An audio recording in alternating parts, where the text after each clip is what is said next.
trying to do 38 and ran out of juice, but looks like it's juiced up a little bit here. So Jeremiah chapter 38, besides the prayer that we just had earlier, let's see if we can finish this whole chapter in this session.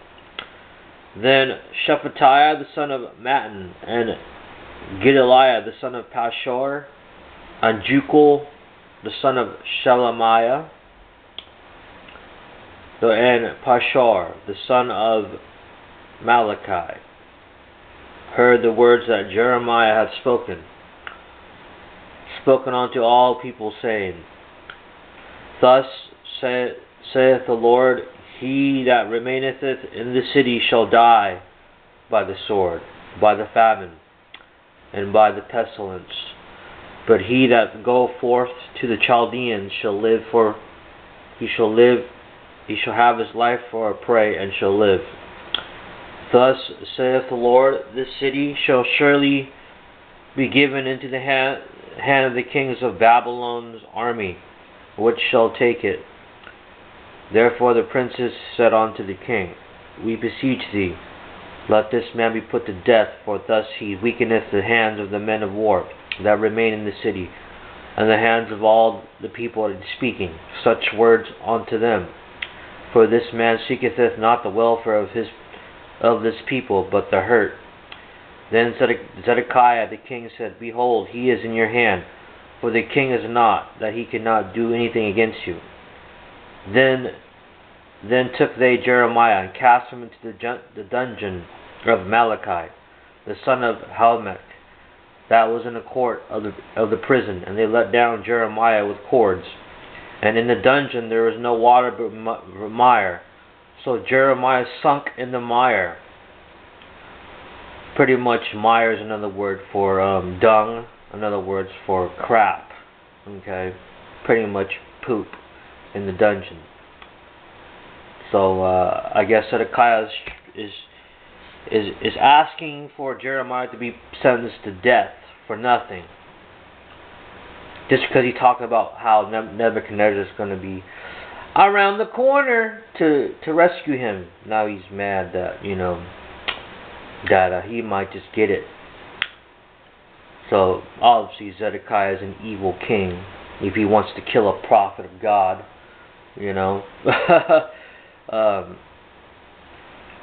I think Jeremiah has been in the dungeon for a couple of days. No, more than a couple of days. Probably like a week and a half. So now when Al-Benamal, the Ethiopian, one of the Enochs, which was in the king's house, heard that they put Jeremiah in the dungeon. The king then sitting at the gate of Benjamin. So reading about a African Ethiopian here in verse 7, in Enoch. He might help Jeremiah here, because that's where he's trying to. Because remember, there's no water in the dungeon, right? In the last verse, that means if there's no water, there's no food, because they go along with one another. So obviously they want to see if Jeremiah will starve or dehydrate, some way to murder him and be like, oh, we're not responsible. We put him in the dungeon, but if he dies in there, he dies. We're not. Even though they're the ones that are responsible for his life to keep him alive, but obviously it's not their first thing there. That's not on the agenda. The agenda is to make Jeremiah look like an evil person, because he is a real prophet of God here. Zedekiah is leading this nonsense here. Let's see if Jeremiah escapes without a scar here. Adoniah went forth out of the king's house and spake to the king, saying, My lord the king, these men have done evil in all that they have done to Jeremiah, the prophet, whom they cast into the dungeon. He is like to die for hunger in this place where he is, for there is no more bread in the city. Then the king commanded Abimelech the Ethiopian, saying, Take from hence 30 men with thee, and take up Jeremiah the prophet out of the dungeon before he dies. See, the African Ethiopian is trying to save Jeremiah, the Jew, the prophet of God. No one else is trying to, not even, so Zedekiah, another Jew, is trying to pretty much see if Jeremiah will starve to death in the dungeon, and another guy under Zedekiah, which is the Ethiopian. I don't think Zedekiah knows that he's trying to help Jeremiah. He wants Jeremiah out of the dungeon before he dies. So it took an African lower-ranking official to save Jeremiah's life here. Sounds like.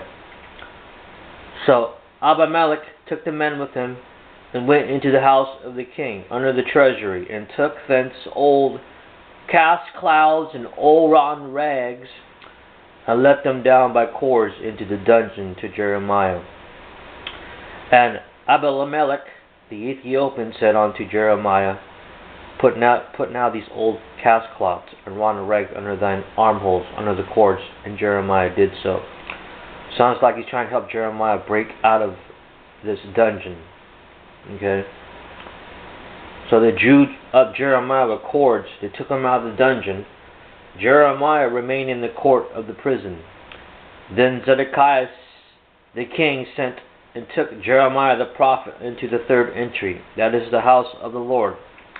And the king said unto Jeremiah, I will ask thee a thing, and hide nothing from me. Then Jeremiah said unto Zedekiah, If I declare it unto thee, wilt thou not surely put me to death? If I give thee counsel, wilt thou not hearken unto me? You know what this really is? It's a prophecy of Jesus Christ. Remember when the Jews were trying to put him to death? And Pontius Pilate was like, what did he do? Pontius Pilate, the Roman official, he didn't do nothing. And the Jews are like, crucify him, crucify him. The same thing happened in Jeremiah. They're like, crucify him, crucify him. He speaks of blasphemies. Just go ahead and let him starve in the dungeon. And it took an Ethiopian to preserve his life so he can, go on here. I'm going to take another break. Obviously, we couldn't do this whole thing in one session here. We got about 5 or 8 more verses to go here, so we have to do the second session of this. You guys stay tuned. I'm your host, Soshi, for today.